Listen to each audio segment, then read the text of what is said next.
அனைவருக்கும் வணக்கம். மேசராசிக்காரர்களுக்கு எண்ணி மூன்றே நாளில் முடிவுக்கு வரும் பிரச்சனை என்று சொல்லக்கூடிய வகையில் எந்தெந்த நிகழ்வுகள் அமைந்துள்ளன, உங்கள் விதிமாறும் நேரம் என்று சொல்லக்கூடிய வகையில் மிக சிறப்பான மாறுதலும் வாய்ப்புகளும் இந்த வேளையில் எந்தெந்த விஷயங்களில் இந்த வாரத்தில் நிறைவாக கிடைக்க போகிறது என்பதை ஆராய்ந்து பார்க்கும் போது எண்ணி மூன்றே நாளில் மிக அற்புதமான மாற்றங்களை சந்திக்கக்கூடிய வகையில் இந்த வாரம் மிக சிறப்பான வாய்ப்புகளை உருவாக்கி கொடுக்கிறது. ஏனென்றால் சுக்கிர பெயர்ச்சி, ராசியின் அதிபதியான செவ்வாய் பெயர்ச்சி, புதன் பெயர்ச்சி என பல நல்ல மாறுதல்கள் நடைபெறக்கூடிய இந்த வேளையில் நீங்கள் நினைப்பதை காட்டிலும் மிக சிறப்பான வளர்ச்சியையும் முன்னேற்ற வாய்ப்புகளையும் உறுதியாகவே சந்திப்பதற்கான சந்தர்ப்பம் இந்த வேளையில் நிச்சயமாக உங்களை தேடி வருகிறது. எண்ணி மூன்றே நாளில் முடிவுக்கு வரும் பிரச்சனை என்று சொல்லக்கூடிய வகையில் இந்த வேளையில் ராசியின் அதிபதியான செவ்வாய் மிகவும் வலுவாக 5ஆம் இடத்தில் இருந்து 6ஆம் இடம் என்று சொல்லக்கூடிய ருணரோக சத்ருஸ்தானம் ஆகிய 6இல் நுழைகிறாருங்க. ராசியின் அதிபதியாகவும் அஷ்டமாதிபதியாகவும் இருக்கக்கூடிய செவ்வாய் ருணரோக சத்ருஸ்தானம் என்று சொல்லக்கூடிய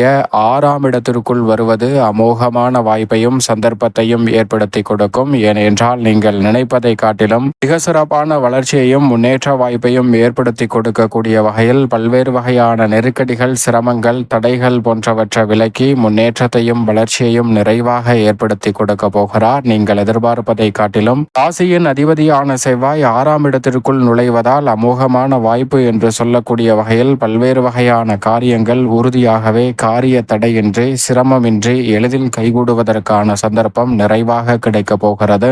இந்த வேளையில் தசாபுத்திகள் சிறப்பாக இருப்பின் நீங்கள் நினைப்பதை காட்டிலும் எண்ணி மூன்றே நாளில் எதிர்பார்த்து காத்து கொண்டிருக்கக்கூடிய நல்ல வாய்ப்பும் சந்தர்ப்பமும் நிறைவாக உங்களை தேடி வரும். நீண்ட நாட்களாக திட்டமிட்டு முயற்சி செய்து வெற்றியடையாத பல காரியங்களை ராசியின் அதிபதியான செவ்வாய் இந்த வேளையில் உறுதியாகவே வெற்றிகரமாக மாற்றிக் கொடுக்கிறார். புதிதாக நிலம், வீடு, வீட்டுமனை, வாகனம் வாங்கக்கூடிய முயற்சியில் காரிய வெற்றி நிறைவாக கிடைக்கும் வேலையாகவும் இந்த தருணம் அமைய போகிறது. மேலும் முழு சுபகிரகம் என்று அழைக்கக்கூடிய குரு பகவான் வெற்றிக்கு உரித்தான 3ஆம் இடத்தில் வலம் பெறுகிறாருங்க. குரு 3இல் இருப்பது அவ்வளவு சிறப்பான நன்மையை கொடுக்கக்கூடிய அமைப்பு இல்லை என்று பார்க்கப்பட்டாலும் கூட பெரிய அளவில் சிரமத்தை ஏற்படுத்தி கொடுக்கக்கூடிய ஒரு அமைப்பாகவும் இல்லை. எனவே நீங்கள் எதிர்பார்ப்பதை காட்டிலும் இந்த வேளையில் பல்வேறு வகையான நன்மை நிறைந்த வாய்ப்புகளும் சந்தர்ப்பங்களும் உறுதியாகவே உங்களை தேடி வருவதற்கான முதன்மையான யோகம் கிடைக்க போகிறது. அதோடு மட்டுமல்லாது பல்வேறு வகையான சிக்கல்கள், சிரமங்கள் இந்த தருணத்தில் உறுதியாகவே கட்டுக்குள் வரும். ஏனென்றால் முழு சுபகிரகமாக இருக்கக்கூடிய குரு பகவான் முன்னேற்றத்திற்கு முட்டுக்கட்டை இடக்கூடிய காரிய தடைகள் அனைத்தையும் இந்த வேளையில் விளக்குகிறார். எதிர்பார்க்கக்கூடிய நல்ல வாய்ப்புகளும் வருமான உயர்வுக்கான சந்தர்ப்பங்களும் சிறப்பாக அமைவதற்கான சந்தர்ப்பம் உறுதியாகவே கிடைக்க இருக்கிறது. அதோடு மட்டுமல்லாது லாபஸ்தானம் ஆகிய 11ஆம் இடத்தில் சனி மற்றும் ராகு இணைந்து வலுவாக வலம் வருகின்றனர். லாபஸ்தானமாகிய 11ஆம் இடத்தை இந்த இரு கிரகநிலைகளும் வலுப்படுத்தக்கூடிய இந்த வேளையில் தொட்டகாரியம் அனைத்தும் உறுதியாக வெற்றி பெறும் என்று சொல்லக்கூடிய வகையில் நீங்கள் எதிர்பார்க்கக்கூடிய நல்ல மாறுதலும் முன்னேற்ற வாய்ப்பும் உறுதியாகவே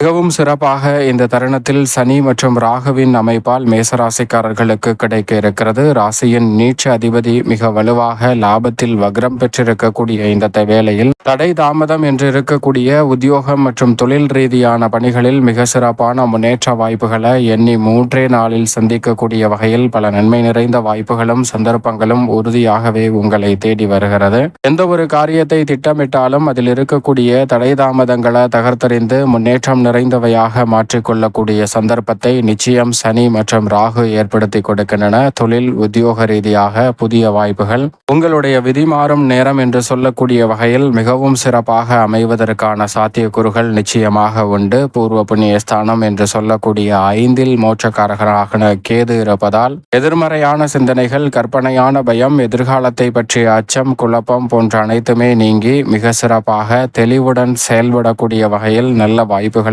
சந்தர்ப்பங்களும் நிச்சயம் உங்களை தேடி வரப்போகிறது. நீண்ட நாள் முயற்சி செய்து வெற்றியடையாத பல காரியங்களை இந்த தருணத்தில் நேர்மறையான எண்ணங்களுடன் அணுகக்கூடிய வாய்ப்பையும் சந்தர்ப்பத்தையும் உறுதியாகவே மோட்சக்காரகரான கேது உருவாக்கி கொடுக்கிறார். எனவே எளிதில் மேசராசிக்காரர்களுக்கு கேதுவின் அமைப்பால் வெற்றி நிறைவாக கிடைக்கக்கூடிய ஒரு சிறப்பான தருணமாகவும் இந்த வேலை அமைய போகிறது. அது மட்டுமல்லாது சுக்கிரன் தனஸ்தானத்தில் ஆட்சி பெற்ற நிலையில் மிகவும் வலுவாக வீரியஸ்தானம் என்று சொல்லக்கூடிய 3இல் வலம் வர போகிறாருங்க. குரு பகவானுடன் இணைந்து குரு சுக்கிர யோகத்தை ஏற்படுத்துவதால் இந்த வேளையில் மேசராசிக்கார பெண்மணிகளுக்கு மற்றவர்களை காட்டிலும் சற்று கூடுதல் நன்மையும் சிறப்பான வாய்ப்பும் உண்டு. ஏனென்றால் பெண்மணிகளின் நலனை பேணி காக்கக்கூடிய குரு மற்றும் சுக்கிரன் இணைந்து வெற்றிக்கு உரித்தான 3ல் அமர்ந்திருப்பதால் அதிலும் பெண்மணிகள் எந்த ஒரு காரியத்தை நினைத்தாலும் நினைத்த மாத்திரமே சிறப்பாக செய்து முடிக்கக்கூடிய வகையில் நல்ல பல வாய்ப்புகளும் சந்தர்ப்பங்களும் இந்த வேளையில் உறுதியாகவே உங்களை தேடி வருகிறது. மிக பெரிய அளவிலான காரிய தடை,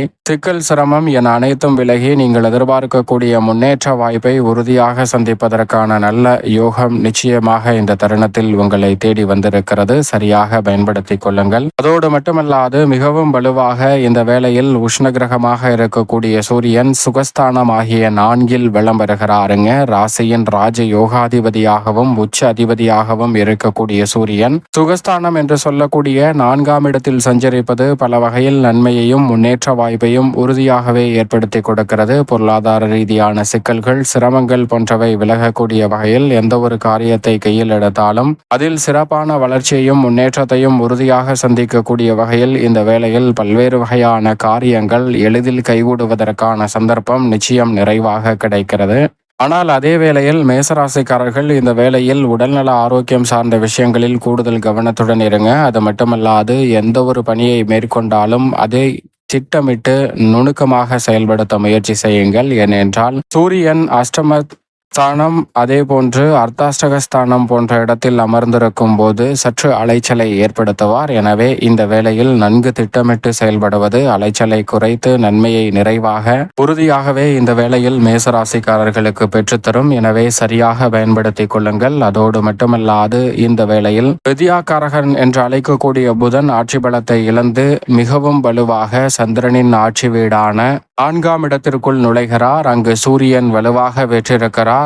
சூரியனுடன் இணைந்து வித்யாகாரகரான புதன் இணைந்து புத ஆதித்ய யோகத்தை நிறைவாக அள்ளி கொடுப்பதால் நினைத்த காரியத்தை மிகவும் சிறப்பாக செய்து முடிக்கக்கூடிய வகையில் வெற்றி வாய்ப்புகள் கைகூடும். பல்வேறு வகையான சுப நிகழ்வுகளை நன்கு திட்டமிட்டு உறுதிப்படுத்துவதற்கான வாய்ப்பும் சந்தர்ப்பமும் நிச்சயம் மேசராசிக்காரர்களாகிய உங்களை தேடி வருகிறது. சந்திரன் இந்த வேளையில் வளர்பிறை சந்திரனாக 5, 6, 7 ஆகிய இடங்களை வலுப்படுத்துகிறார். எதிர்பார்ப்பதை காட்டிலும் காரிய தடைகளை எளிதில் விளக்கக்கூடிய வகையிலும் விரைவாக துரிதமாகவும் வெற்றியை சந்திக்கக்கூடிய வகையில் நல்ல சந்தர்ப்பத்தை ஏற்படுத்தி கொடுப்பதால் சரியாக பயன்படுத்திக் கொள்ளுங்கள். மேலும் இந்த தருணத்தை சாதகமாக மாற்றிக்கொள்ள உறுதியாகவே இந்த வேளையில் மேசராசிக்காரர்கள் இந்த தருணத்தில் வினை தீர்க்கும் விநாயகர் ஆலயம் சென்று தீபம் ஏற்றி வழிபாடு செய்யுங்கள். தங்களுடைய வாழ்வில் எவ்வளவு சூழ்ச்சி வலை பின்னப்பட்டிருந்தாலும் அவற்றில் இருந்து வெளிவருவதோடு மிக சிறப்பான வளர்ச்சியையும் முன்னேற்ற வாய்ப்பையும் உறுதியாக சந்திக்கக்கூடிய வகையில் அடுத்தடுத்து நல்ல வாய்ப்புகளும் சந்தர்ப்பங்களும் நிச்சயம் நீங்கள் நினைப்பதை காட்டிலும் நிறைவாக கைகூடுவதற்கான முதன்மையான யோகம் உங்களை தேடி வரும். சரியாக மேசராசிக்காரர்கள் நன்கு திட்டமிட்டு இந்த வேலையை தவறவிடாமல் பயன்படுத்திக் கொள்ளுங்கள்.